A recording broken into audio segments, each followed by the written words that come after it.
arrived unannounced at Arnold Son. And Dominique here has very kindly said, come on in and take a look at our pieces. And I was waiting over there, and this very pleasant chap, Arthur, I bothered him and said, why don't you come over and have a look at these pieces at the same time? So if you hear Arthur in the background, this is him. And Dominique, hello. Hello, Stephen. So I have to say, first of all, Watches and Wonders has been lovely. It's so big that the space, the presentation is delightful, and I was curious about Arnold Son, and I've said to another brand, instead of telling me about you, why don't you wait until I'm in Geneva, Watches and Wonders, and then you can tell me. Sure. So I know that this is your longitude. Exactly. Yeah. It's our brand new model. Yeah. It's actually called Longitude. You know, Arnold Son is a Swiss watchmaking, but with a British roots, which is very important, and it lasts since 1764, which is quite old.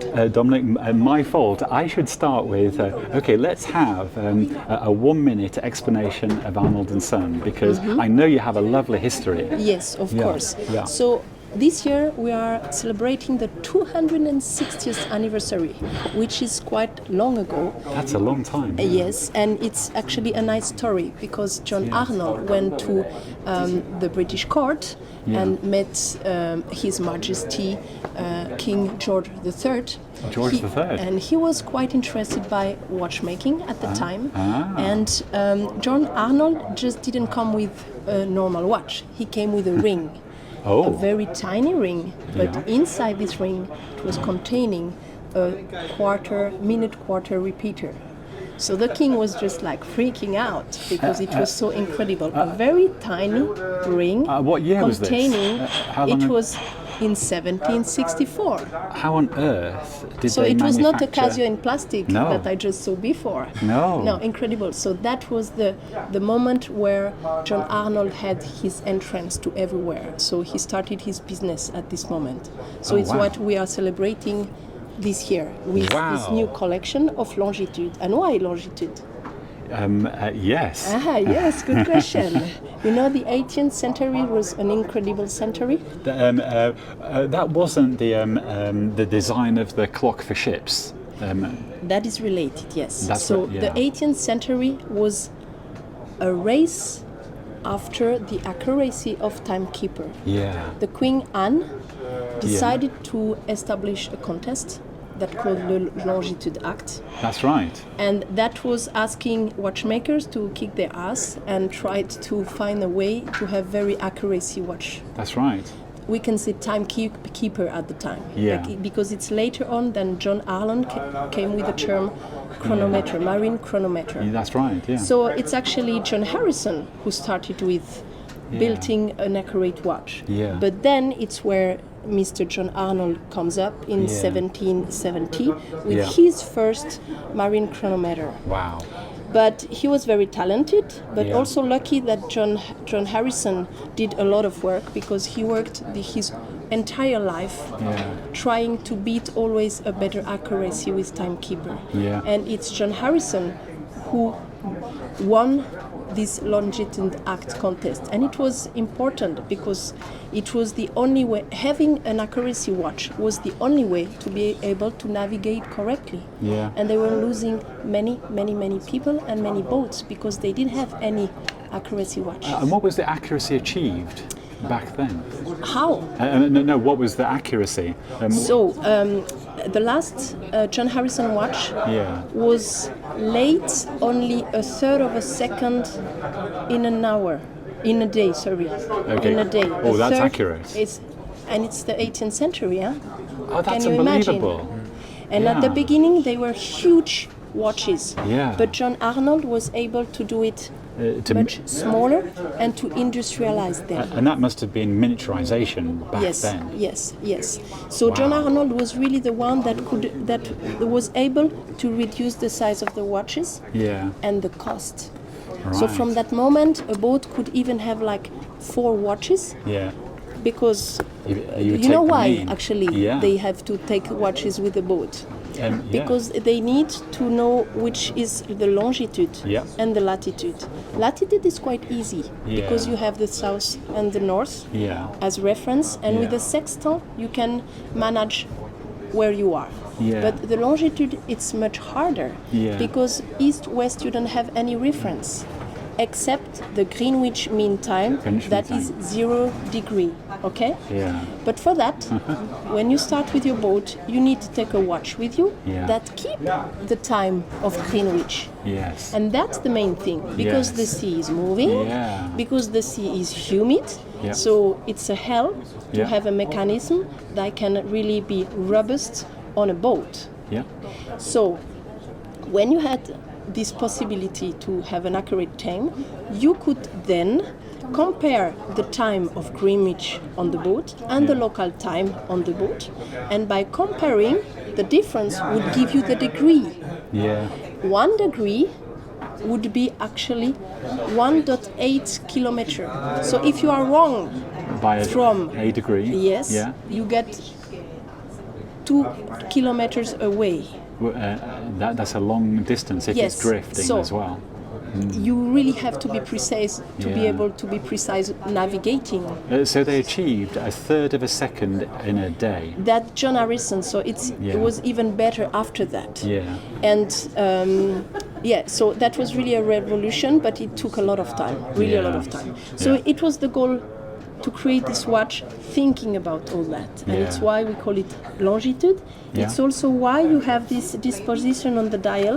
That is a dial from a Chrono Mariner watch. Yeah. You see, John Arnold was the first one to Yeah. put together the power reserve, the small second, and the hour and minute. There's the complications that you really need. I But love the thing power that reserve. Yeah. before there were three different dials. Right. But he was able to put them all together. And I will Yeah. just show you the difference between Okay. the first trial for the watch.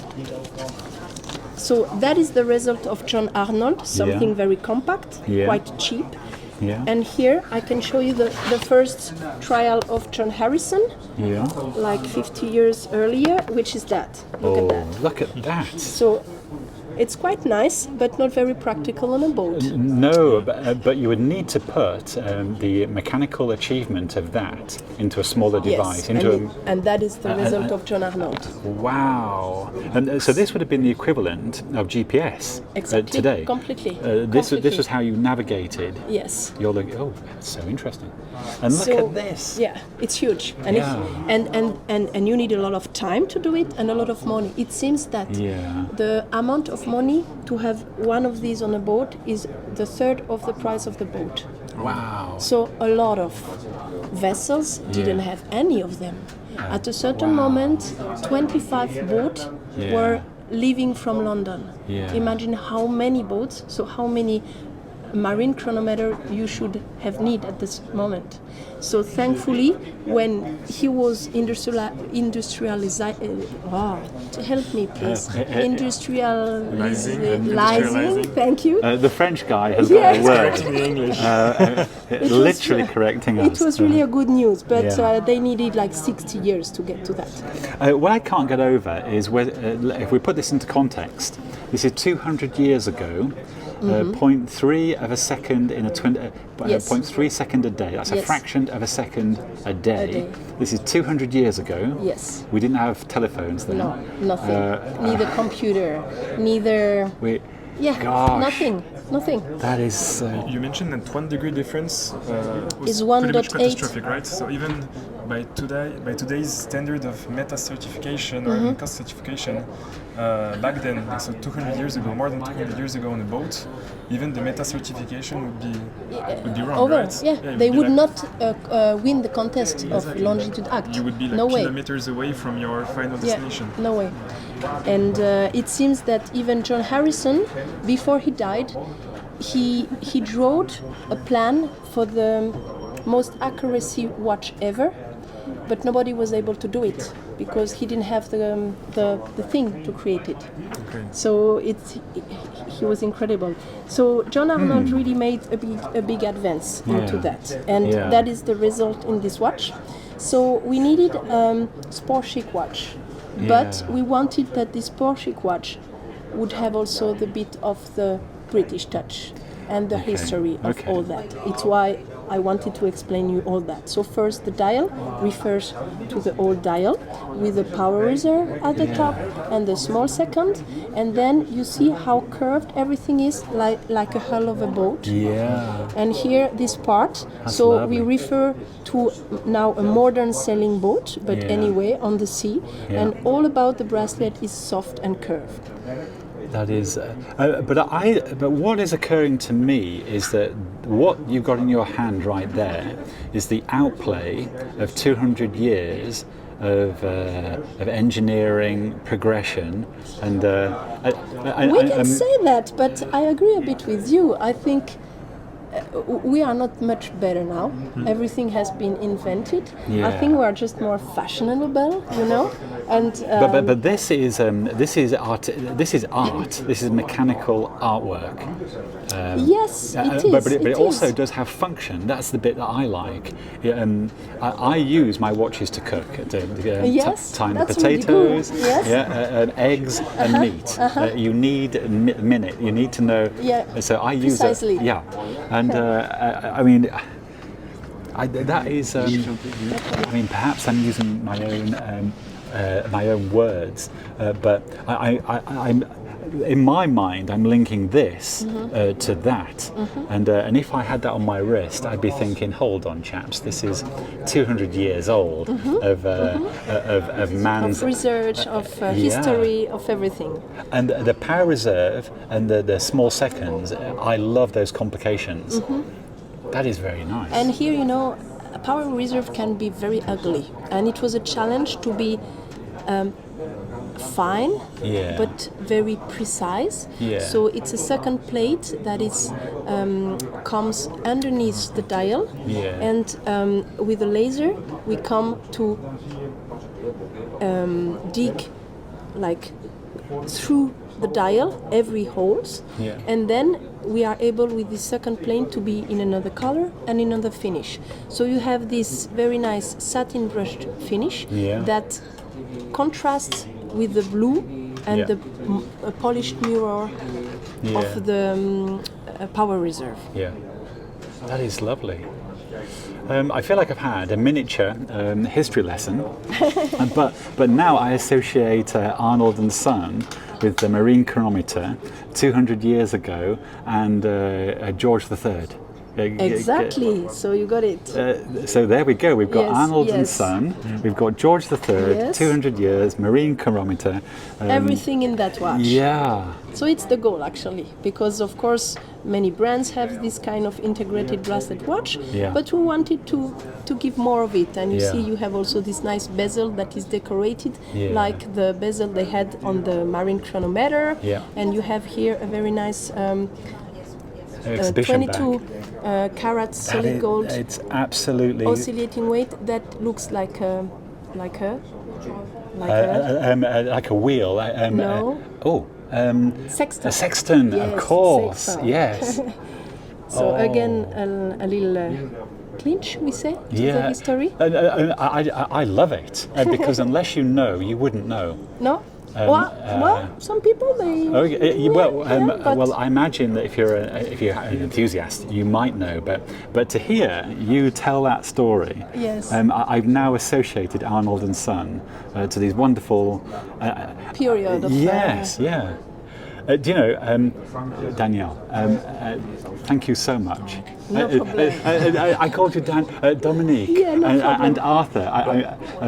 Dominique, thank you very much. You're welcome. And it was Arthur, a pleasure. Thank you very much. You're welcome. Okay, thank you.